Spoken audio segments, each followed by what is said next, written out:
Right guys, has your customer ever lost their locking nut? This kit here for locking nut removal works with and without collar rings. How they work is it works off a little bit of a taper, and because it's perfectly round, it does come with your air hammer attachment, as well as when you come to put them on, you can do it the manual way and pound it on that way, and it just grips it on quite nice and neat. To take it off, get it in the vise, and all you're doing, punching it through. In the set, you get everything from your 18.5 all the way up to your 25.5 mil. As a combined as well, for taking off your locking nuts, especially the over tightened ones, I recommend our Power Impact Bar.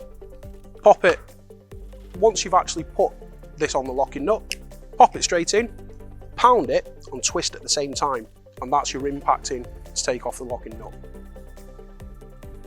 As you can see guys, this is a perfect little kit, especially if the customers forgot the locking wheel nut key, just to take them straight off.